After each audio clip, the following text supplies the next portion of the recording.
देश में कोरोना मरीजों की कुल तादाद 29,435 तक पहुंची। 24 घंटे में 1543 नए केस सामने आए। देश में पहली बार कोरोना से एक दिन में 60 लोगों की मौत हुई है। कोरोना से मरने वालों की तादाद अब 934 तक पहुंची है। देश में रिकवरी रेट बढ़कर 22.17% हुआ है। अब तक 6,184 लोग ठीक हुए हैं। कोरोना ट्रांसमिशन को लेकर राहत की खबर। देश के 16 जिलों में 28 दिनों से कोरोना का एक भी केस नहीं है। 25 राज्यों और केंद्र शासित प्रदेशों से भी अच्छी खबर आई है। 85 जिलों में 14 दिन में कोई नया केस नहीं आया है। दिल्ली में 24 घंटे में कोरोना के 190 नए मामले पॉजिटिव सामने आए हैं। 3100 से ज्यादा लोगों की संख्या हुई है और पिछले 2 दिनों से किसी भी मरीज की मौत नहीं हुई है। दिल्ली के बाबू जगजीवन राम मेमोरियल हॉस्पिटल के एक डॉक्टर और 5 स्टाफ पाए गए हैं कोरोना पॉजिटिव। अब तक वायरस की चपेट में अस्पताल से जुड़े 65 लोग आए हैं। दिल्ली के पटपड़गंज स्थित मैक्स हॉस्पिटल के 2 डॉक्टर समेत 33 स्टाफ कोरोना पॉजिटिव पाए गए हैं। अस्पताल ने सभी का टेस्ट कराया था। दिल्ली के चांदी महल थाने में तैनात कांस्टेबल ने कोरोना को मात दी। सेंट्रल डिस्ट्रिक्ट के डीसीपी ने पुलिसकर्मियों के साथ मिलकर फूल बरसाए। महाराष्ट्र में कोरोना के 8,590 केस की पुष्टि हुई है और एक दिन में 522 नए पॉजिटिव केस सामने आए हैं। महाराष्ट्र में 27 और लोगों की कोरोना से मौत। राज्य में अब तक 369 लोगों की मौत हुई है। मुंबई में एक दिन में फिर 15 लोगों ने दम तोड़ा। मौत का आंकड़ा 219 तक पहुंचा। 395 नए केस के साथ मुंबई में कुल 5,395 लोग इन्फेक्टेड हैं। मुंबई में 3 दिन में कोरोना से तीसरे पुलिस वाले की मौत हुई है। कुर्ला ट्रैफिक डिवीजन के हेड कांस्टेबल की कोरोना से मौत हुई है। धारावी में कोरोना संक्रमितों का आंकड़ा 288 तक पहुंचा। 13 नए केस सामने आए हैं। अकेले धारावी में अब तक 14 लोगों की मौत हुई है। नवी मुंबई में 18 महीने के बच्चे ने कोरोना को मात दी। अस्पताल से डिस्चार्ज होने के दौरान सभी स्टाफ ने खुशी जाहिर की। मुंब्रा पुलिस के सीनियर पीजीआई मधुकर खाड़ कोरोना से मुक्त हुए। नासिक से ठाणे पहुंचने पर पुलिस वालों ने फूल बरसाकर स्वागत किया। पुणे में 84 लोग फिर से पाए गए हैं कोरोना पॉजिटिव। जिले में कुल 348 लोग पॉजिटिव हुए हैं और अभी तक 80 लोगों की मौत हुई है। 3 मई तक पुणे के सभी जगहों को कंटेनमेंट जोन घोषित किया गया है। बढ़ते केस को देखते हुए म्युनिसिपल कॉर्पोरेशन का फैसला। गुजरात में कोरोना के 24 घंटे में 247 नए केस सामने आए हैं। 3,548 टोटल नंबर्स हुए हैं। यहां पर एक दिन में 7 लोगों ने गंवाई है जान और कुल मौत का आंकड़ा हुआ 162। मध्य प्रदेश में कोरोना का कहर जारी। 24 घंटे में 240 नए केस की पुष्टि हुई है। कुल 2,330 लोग इन्फेक्टेड है और मरने वालों की संख्या बढ़कर 113 तक पहुंची है। इंदौर में एक दिन में फिर 6 लोगों की मौत हुई है और जिले में अब तक 63 लोगों की जान गई है। 1372 लोग वायरस से संक्रमित हुए हैं। राजस्थान में कोरोना के 77 नए केस सामने आए हैं और अब तक 2,262 लोग इससे संक्रमित हैं। मरने वालों का आंकड़ा 50 तक पहुंचा है। यूपी के श्रावस्ती में कोरोना से एक शख्स की मौत। प्रदेश में मरने वालों की संख्या 31 तक पहुंची है। उत्तर प्रदेश में फिर 131 लोग कोरोना पॉजिटिव पाए गए हैं। राज्य में मरीजों की तादाद हुई है 1986। गौतम बुद्ध नगर में कोरोना के 14 नए मामले सामने आए हैं। जिले में 129 मरीज कंफर्म हुए हैं। बिहार में 24 घंटे में 68 नए केस सामने आए हैं। राज्य में कुल संक्रमितों का आंकड़ा हुआ है 345। झारखंड में कोरोना के 20 नए केस सामने आए। अकेले रांची में 5 कोरोना पॉजिटिव मिले हैं। राज्य में कोरोना मीटर 103 तक पहुंचा है। पश्चिम बंगाल में कोरोना के 47 नए केस सामने आए। राज्य में टोटल इन्फेक्टेड लोगों की संख्या हुई है 649। पंजाब में कोरोना के 8 नए केस सामने आए। राज्य में 330 लोग इन्फेक्टेड हैं। 19 लोगों की मौत हो चुकी है। चंडीगढ़ में कोरोना के 4 नए मामले सामने आए हैं और कुल मरीजों की तादाद हुई है 40। कोरोना मुक्त घोषित किए गए हरियाणा के झज्जर में 5 नए केस सामने आए हैं। राज्य में कुल इन्फेक्टेड लोगों की संख्या हुई है 301। हिमाचल प्रदेश से राहत की खबर है। पिछले 4 दिन से कोरोना का कोई नया मामला सामने नहीं आया। 41 इन्फेक्टेड लोगों में से अब तक सिर्फ 10 एक्टिव केस ही बचे हुए हैं। कर्नाटक में कोरोना के 9 नए मामले सामने आए हैं। राज्य में इन्फेक्टेड लोगों की संख्या हुई है 512। अब तक 19 की मौत हो चुकी है। केरल में फिर कोरोना के 13 नए मामले सामने आए हैं। राज्य में अब तक 481 लोग संक्रमित हैं। तमिलनाडु में कोरोना मरीजों का आंकड़ा 1,937 तक पहुंचा है। 52 नए मामले सामने आए हैं। तेलंगाना से कोरोना को लेकर राहत की खबर है। 24 घंटे में केवल 2 केस सामने आए हैं और कुल संक्रमितों की तादाद 1003 तक पहुंची है। ओडिशा में 7 नए कोरोना के मरीज सामने आए हैं और अब तक 118 लोग इस वायरस की चपेट में हैं। स्वास्थ्य मंत्रालय की देशवासियों से अपील है। कहा है अफवाह और पैनिक होने से बचें। कोविड-19 किसी एक समुदाय या इलाके तक की समस्या नहीं है। देश भर में आरटी-पीसीआर टेस्ट के लिए किट की कोई कमी नहीं है। स्वास्थ्य मंत्रालय के ज्वाइंट सेक्रेटरी ने जानकारी दी। आईसीएमआर ने जारी की एडवाइजरी। चीन की 2 कंपनियों से आए रैपिड टेस्ट किट का इस्तेमाल करने की अपील नहीं की गई है। किट वापस लौटाने के निर्देश दिए गए हैं। खराब किट खरीद मामले में सरकार का बयान। कंपनियों को अभी तक भुगतान नहीं किया गया है। देश के 80% मंडियों में काम जारी है। करीब 2000 मंडियां खुली हुई हैं। मनरेगा के तहत 2 करोड़ लोगों को मिला है रोजगार। 26 अप्रैल तक गेहूं की 80% कटाई की गई है। ट्रेनों से सामान ढोने के काम में जबरदस्त इजाफा हुआ है। 25 अप्रैल तक आवाजाही में 76% तक की बढ़ोतरी हुई है। देश में 1.5 करोड़ लोगों को रोजाना खिलाया जा रहा है खाना पहुंचाने में सरकार एनजीओ और दूसरे संगठनों से मदद ले रही है।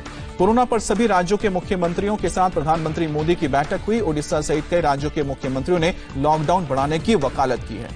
वीडियो कॉन्फ्रेंसिंग के जरिए राज्यों ने कहा, ग्रीन जोन वाले इलाकों में मिले छूट। सूत्रों के मुताबिक 3 मई के बाद ग्रीन जोन वाले इलाकों में मिल सकती है ज्यादा छूट। रेड जोन में नहीं मिलेगी कोई छूट। लॉकडाउन पर आखिरी फैसला पीएम मोदी लेंगे। पीएम मोदी ने राज्य सरकारों को दिया है निर्देश, अलग अलग जोन के अनुसार नीति बनाए राज्य। हमें संकट का बहादुरी के साथ सामना करना होगा। सभी राज्यों के मुख्यमंत्रियों को पीएम मोदी ने दिया भरोसा। कहा, देश की इकोनॉमी मजबूत है, डरने की जरूरत नहीं है। पीएम मोदी ने अर्थव्यवस्था पर कहा कि कोरोना का कुछ असर रहेगा महीनों तक। अर्थव्यवस्था संभालना सरकार की प्राथमिकता है। बैठक में पीएम ने कहा, लॉकडाउन के बाद के लिए तैयारी करें राज्य सरकारें। आने वाले दिनों में बहुत सारी कंपनियां और निवेशक भारत की तरफ कर सकते हैं रुख। पीएम मोदी ने कहा, लॉकडाउन के सकारात्मक नतीजे आए, हजारों जिंदगियां बचाएगी। सामूहिक प्रयासों का असर दिख रहा है।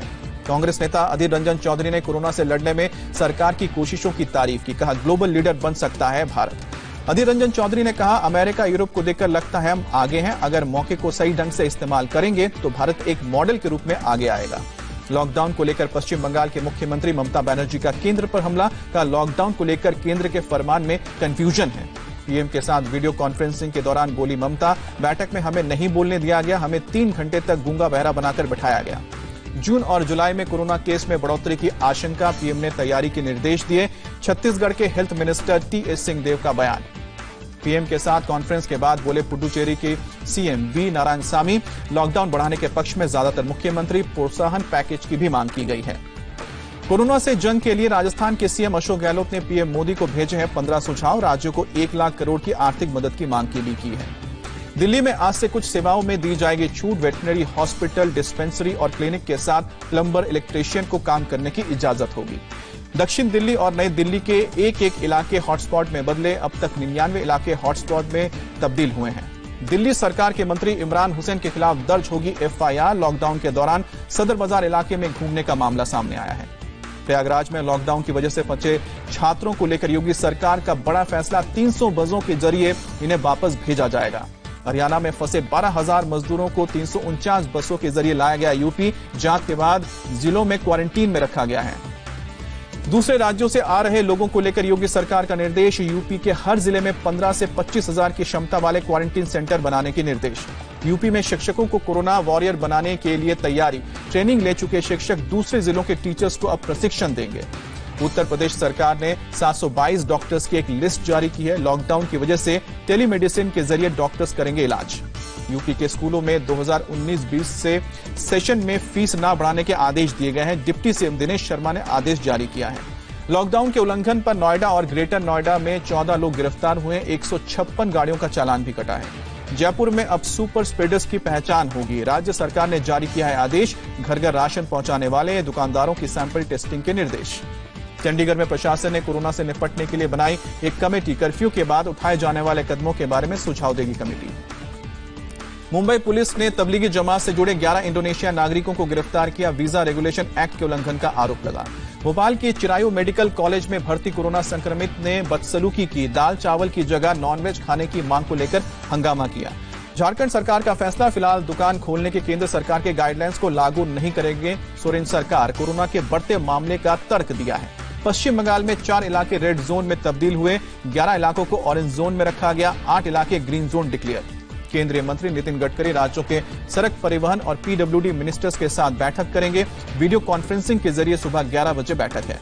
नीतीश कुमार ने पीएम के सामने कोटा से छात्रों को वापसी का मुद्दा उठाया। कहा, सभी राज्यों के लिए एक नीति हो। पटना हाईकोर्ट में कोटा और दूसरे राज्यों से छात्रों को लाने पर आज फिर होगी सुनवाई। कोर्ट ने केंद्र सरकार को जवाब देने के लिए दी थी आज तक की मोहलत। प्रवासी मजदूरों के मामले में दायर याचिका पर सुप्रीम कोर्ट में सुनवाई। कोर्ट ने केंद्र सरकार से मूवमेंट को लेकर रिपोर्ट मांगी है। दुनिया भर में कोरोना से अब तक 30,50,000 से ज्यादा लोग इन्फेक्टेड हुए हैं। 2,11,000 से ज्यादा मौतें हुई हैं। अमेरिका में फिर 1300 से ज्यादा लोगों की मौत। 56,000 से ज्यादा लोगों की जान गई है, 10 लाख से ज्यादा लोग बीमार हैं। ब्रिटिश पीएम बोरिस जॉनसन ने कार्यभार संभालने के बाद देश को किया संबोधित, पाबंदियों में ढील देने से इनकार किया, कहा हम महामारी के चरम पर हैं। स्पेन में 24 घंटे में 331 कोरोना मरीजों ने दम तोड़ा है और मरने वालों की तादाद 23,500 तक पहुंची है। फ्रांस में फिर 437 लोगों की मौत हुई है और अब तक 23,000 से ज्यादा लोगों की जान जा चुकी है। पाकिस्तान में करीब 14,000 लोग कोरोना से इन्फेक्टेड है। इमरान सरकार ने छोटे उद्योगों के लिए 50 अरब रुपए के पैकेज का ऐलान किया है। पाकिस्तान के पीएम इमरान खान ने सूचना मंत्री को बदला, कोरोना के मामले में हुई आलोचना की वजह से टीम को बदला गया। कनिका कपूर के घर जाकर पुलिस ने नोटिस दिया, 30 अप्रैल को कनिका कपूर को दर्ज करवाना होगा अपना बयान। कनिका कपूर ने प्लाज्मा थेरेपी के लिए ब्लड डोनेट करने की पेशकश की है। बीमारी से रिकवर होने के बाद दूसरों की मदद करना चाहती हैं। अंबाला में कोरोना संदिग्ध महिला की मौत के बाद दाह संस्कार का विरोध, गांव वालों ने पुलिस टीम पर पथराव किया। पुणे से सटे पिंपरी चिंचड़वाड़ में 3 अज्ञात लोगों ने पुलिस वालों पर हमला किया, जमकर लाठियां बरसाई। तीनों हमलावरों के खिलाफ केस दर्ज। जालौन के उरई में रेड जोन में अपने निजी वाहन से निकले एक दरोगा को डीएम ने लगाई फटकार, सोशल मीडिया पर वीडियो वायरल हुआ। हैदराबाद में सील इलाके के लोगों ने जताया विरोध, नगर निगम पर जरूरत की चीजें नहीं पहुंचाने का आरोप लगाया। निगम के अधिकारियों ने इन आरोपों को बेबुनियाद बताया। कानपुर के हैलट अस्पताल में कोरोना पॉजिटिव मरीज की तरफ से खाना फेंकने के मामले में केस दर्ज। खाना फेंकने के बाद वार्ड बॉय के साथ मारपीट की थी। मुंबई के मीठी नदी पर लॉकडाउन का पॉजिटिव असर दिख रहा है। फैक्ट्रियां बंद होने की वजह से प्रदूषण कम है और नदी का पानी साफ हुआ है। डिप्टी सीएम अजित पवार की अध्यक्षता में महाराष्ट्र कैबिनेट की बैठक, राज्यपाल भगत सिंह कोश्यारी से सीएम उद्धव ठाकरे को एमएलसी नियुक्त करने की मांग। उज्जैन में युवक की चाकू गोदकर हत्या, वारदात सीसीटीवी में कैद, हमलावरों की तलाश में जुटी है पुलिस। कोरोना संकट के बीच अपनी हरकत से बाज नहीं आ रहा पाकिस्तान। पुंछ में एलओसी पर फायरिंग के साथ मोर्टार से गोले बरसाए, भारतीय जवानों ने मुंहतोड़ जवाब दिया। अमेरिका में एक शख्स ने अपने घर के 5 सदस्यों की गोली मारकर हत्या की, खुद फोन करके पुलिस को बुलाया। भ्रष्टाचार के मामले में पाकिस्तान क्रिकेट बोर्ड का उमर अकमल को बड़ा झटका, 3 साल का बैन लगाया।